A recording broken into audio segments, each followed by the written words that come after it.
Good morning, ladies and gentlemen. This is Mr. Williams here. Going to be talking to you about James Monroe's presidency. It's going to be from 1817 to 1825. He's going to take over after Mr. Madison, and it's a pretty good time to be in America. So let's get to it. My goal is to talk about two and a half James Monroe topics. The first little thing is the American system.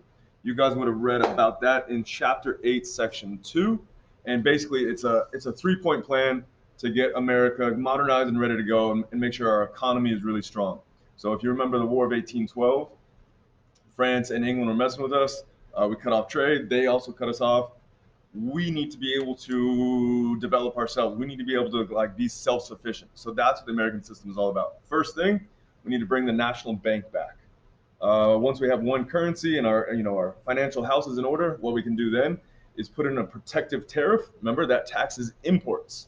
So if anything's going to come from foreign countries into our country, the price goes up. Americans would be more likely to buy American goods. And now let's make sure that Americans can buy American goods. So this is where the American system really comes in and has to do with James Monroe's presidency. We want to build roads, we want to build bridges, we want to build canals. So the American system is about tying America more together instead of having the North and the South and kind of running separate economies. We really want to tie the agricultural products, the cotton from the South to the factories in the North. We want to have roads, we want to have canals. We don't have railroads yet, but we want to get things, feeding into our own loop here. And then we can take the West, the new Western America territories and states that are popping up. We want to get all those farm goods coming out to feed the American people. We want to get more goods in the factories. That's the American system. Okay, that's the 2.5. That's the second, and that's the half little thing. The other big thing is it hasn't showed up here. The foreign affairs is the Monroe Doctrine. You guys took care of that the previous class, so I'll go through that. But the bottom line, the Monroe Doctrine is a warning to European countries not to interfere with the Americas. So the Americas would be North and South America. And what it is, it's setting up, okay, there's a Western Hemisphere. I don't know how this looks on your screen. Let me do it this way. Western Hemisphere would be over here, Western Hemisphere, and Eastern Hemisphere is over here. Basically, we're not talking like Asia, we're just talking Europe. We've got Western Hemisphere, which is the Americas, and then there's Europe. If you go back to 1492, ever since Columbus, all the Europeans colonized the Western Hemisphere. They colonized all over the Americas. And the Monroe Doctrine is saying, all right, that's over, man. We're done with that whole system. When we talk about the Missouri Compromise, which is our main topic for today's lesson, this is a domestic policy. Oh, sorry, let me go back one second. I forgot one thing. Sorry. Monroe Doctrine is going to increase nationalism. That's feeling of pride in your country. That's every 4 years of the Olympics, USA. Pride in one's country for doing good stuff, being stronger, looking better, all that. So come over here to our main topic, the Missouri Compromise. This is a domestic issue. And unfortunately, whereas Monroe Doctrine just increased nationalism, the Missouri Compromise is, man, it's a compromise. No one's going to be ecstatic about it. No one's going to be super happy about it. It's just something to kind of keep the status quo and keep things moving. And that's going to increase sectionalism because what we have is a compromise between the free states in the North and the southern states that are slave states. So free versus slave, North versus South, and the West is kind of like the one caught in the middle. Like that's the West's fate is being decided. Is it going to be free or slave? Well, we're going to come up with a really kind of, I don't want to call it dumb, but a dumb arbitrary line where we're going to let slavery keep happening and blah, blah, blah, blah, blah, blah. But yeah, it's going to increase sectionalism. So sectionalism is why I hate, I'm not supposed to say it, but I hate the Boston Red Sox and the Yankees and the Celtics. Who else do I hate? I hate so many other teams. I like California teams because we all know California's the best. Sectionalism is, whereas nationalism is pride in your whole country, sectionalism is like pride in your region, your home, your hometown, your home state. And our section, this area, this region is better than that. Like, I don't know, maybe like I don't like the South because I'm not going to go there. Let's let the South be the South. But yeah, Yankees, worst. So anyways, cutting right to this. Here's what's going on ahead of the Monroe Doctrine. These are three different treaties. This is a worksheet that I've done in the past, but basically it's the Rush-Bagot Treaty, the Convention of 1818, and then the Adams-Onis Treaty. These are all things that we arranged with Great Britain, and then the third one, Adams-Onis, was Spain. And so what we're going to see is instead of getting picked on by foreign countries, we start making fair treaties, balanced negotiated arrangements with these foreign powers. So the whole point of that is the trend is America's about 50 years old at this point.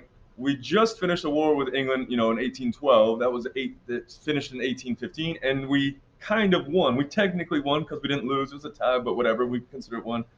And now we've got all these treaties where we're kind of considered an equal with those European powers, the old mother countries, the old boys club. So we are feeling our oats. We are feeling like a peacock that just needs to fly. We're feeling good. That's the deal. That's part of the reason why it's called the era of good feelings. Is we're kind of a big boy country now. So the era of good feelings, American system, nationalism, Monroe Doctrine, they kind of all go together. They kind of feed into one another. The only thing that's maybe different is Monroe Doctrine is foreign policy. These things are all taking place inside of America. But Monroe Doctrine wouldn't have happened if we weren't feeling like a big boy country. So here's our definitions. Pause it for just a second so you can see all those. Okay. I already told you about the American system. Canals are not boring. The big thing is look how much cheaper it is. $100 per ton to go over a dirt road, and it's going to take way longer. And then canal, way cheaper, way faster. I wish there was more time to do that. You know what I recommend? Look up a GIF of how a canal works. Pretty cool. All right. These things, you should have already seen the definitions about 2 slides ago. Nationalism already talked about. Sectionalism already talked about. Nationalism is a good thing. Like, you don't want to get carried away. Sectionalism, not the best thing. It's hard to avoid. It's hard to avoid all the stereotypes and stuff like that. And that's just what's going to happen. You've already seen this slide, so let's just get down to it. I just want to take a couple minutes. I'm going to try to keep this to 12 minutes total, so 4 minutes about the Monroe Doctrine and then 4 minutes about the Missouri Compromise. Monroe Doctrine is pretty simple. It's the United States making a statement that says, you stay on your side, we'll stay on our side. Now, there's a lot more context behind it. There's a lot of changes going on in the Western Hemisphere because the Spanish Empire, remember, used to be huge. You'll see it in a picture in just a second. The Spanish Empire basically used to be almost all the Americas. That changed a little bit, but basically Spain still owned like half of North America, all of Central America, all of Southern America, except for Brazil. It was a huge empire ever since 1492. Remember Columbus, all that stuff? He sailed for Spain. But what's going to happen is in the 1820 or early 1800s, all those little Spanish colonies are going to start fighting for their independence. They're going to declare their independence just like we did. We love this idea. We love the idea that these little Latin American colonies are going to follow our example. We feel like a proud big brother. So the U.S. is totally going to support them. That is like the best, what is it? Flattery is the sincerest form of whatever it is. We are totally stoked. And it's all due to this guy, Simón Bolívar. It's not Simon Bolivar, it's Simón Bolívar. And I couldn't find the Spanish spelling for a liberador, but he's the liberator. He's totally like the George Washington of Latin American culture. And he's going to bust independence movements all over Latin America. So Central America, Mexico, South America. Pretty fantastic stories. So I like this little part right here.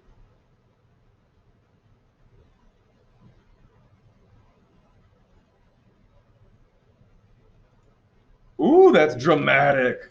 So what we have is a bunch of independent little baby countries, but let's not forget that this is still real life. It's not a Disney movie. So what we have is those European powers, while Spain is like this decaying old man, kind of like giving up their empire like they can't handle it anymore. England, France, Germany, like there's other countries on the rise, and they want to make new arrangements. That's the deal. We have these other European countries that kind of want to get in on the action. There's vulnerable countries. This is our chance. And so that's why America's going to come up with the Monroe Doctrine. So do me a favor, pause as long as you need, read over these answer choices. So pause button. Okay. All right. So I never want you to choose just the book correct answer when I give you these dilemmas. I want you to think through these things logically and think what is the best choice possible. So there's some good things to talk about, but I want to get right to the info because I only have 1 minute left. The United States is going to say, England, you need to sit this one out because, well, you'll see it on the next slide. England wanted to get the jump. England wants to get in with us and set up this policy so that they can still have like good trading rights. They don't want to come in and take over. They're the good guys too, right? England, yeah, sure. But they want to have like exclusive trading relationships. They want to make money, money, money. But what we're going to do is we're going to set up the Monroe Doctrine, and it basically says no colonization anymore in any of the Americas, especially South America, where Simon Bolivar just went through all this. So we're going to say, the U.S. is going to say, we're going to stay out of Europe. We're not going to mess with you guys. Your deal is your deal. But if we're going to stay out of your business, you stay out of our business here.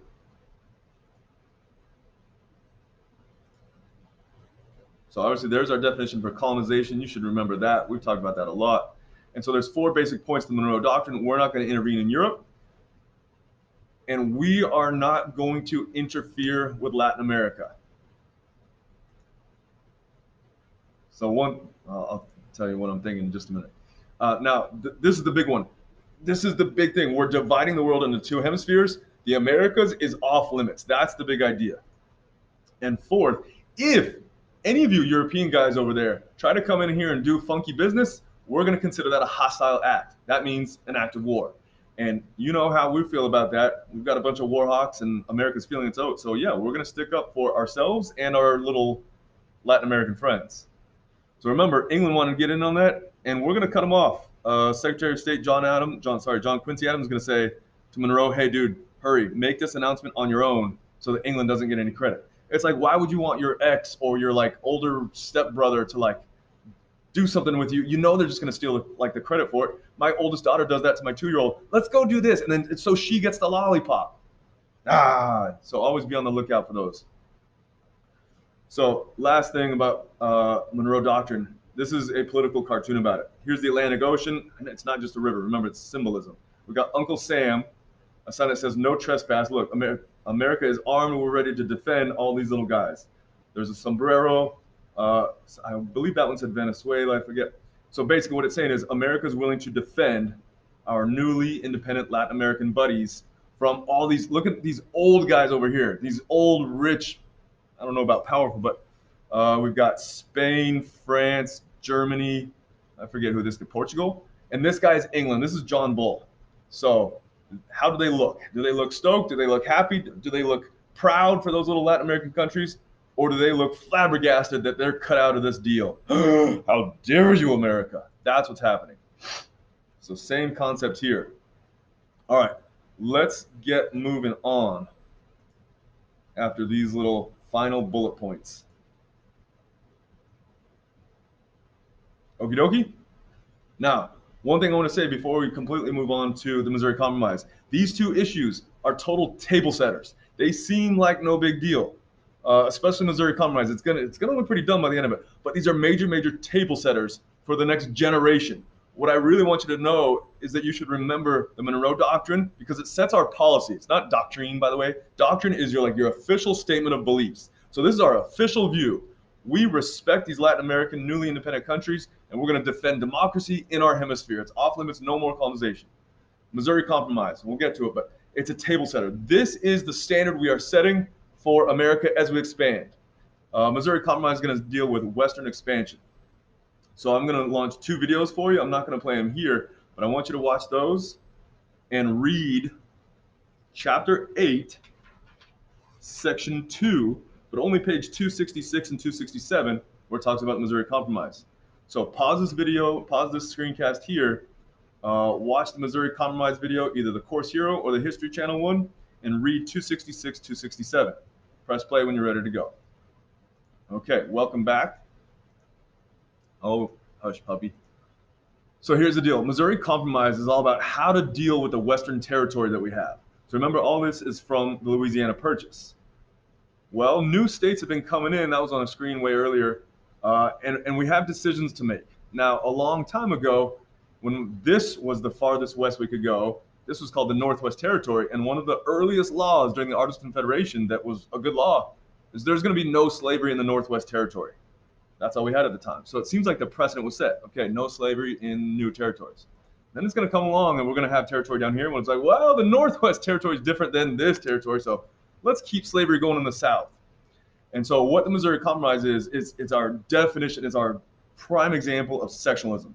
I only have 2 minutes and 45 seconds left. So Missouri wants to apply to become a state. Missouri is right here, and as you can see, it's from the Louisiana Territory.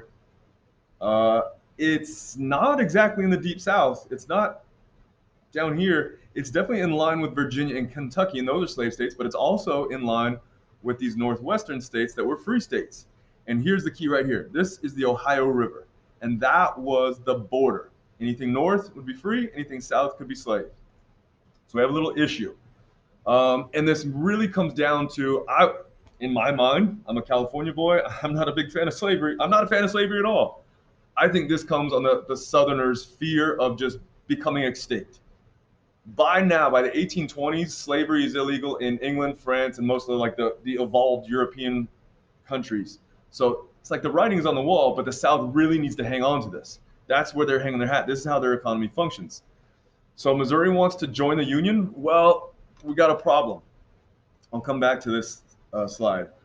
Missouri wants to join the Union, but right now there's a balance in the Senate. The House is not balanced. Remember, the House is based on population.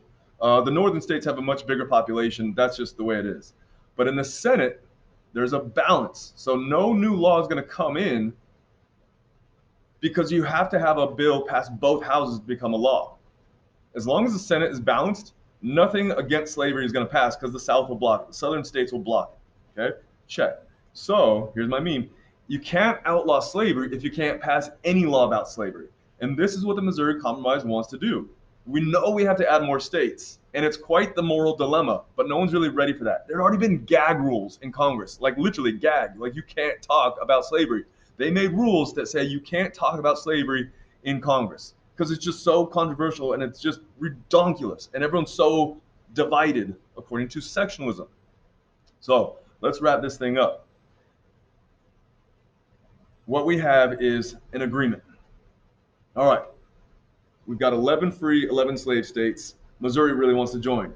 It's not really the South. It's not really the North. It's in the West. How are we going to decide this? Well, let's just make up a new line. Come on, let's go, let's go. It's going to say, Missouri, you can come in as a slave state. Maine, you can come in as a free state.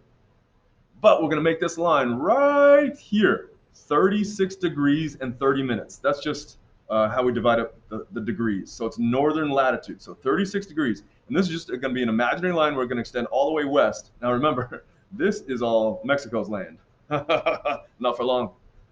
So we're going to say all this territory north of here, that can be free. Well, that's a big chunk of land. All this stuff down here, that's where we can have slavery. Okay, compromise. But it's going to lead to some drama later on because as you can see, the South is not going to have much territory under there. The North is going to have a lot of free state territory. So it's a compromise for now. But that's what it is. Good?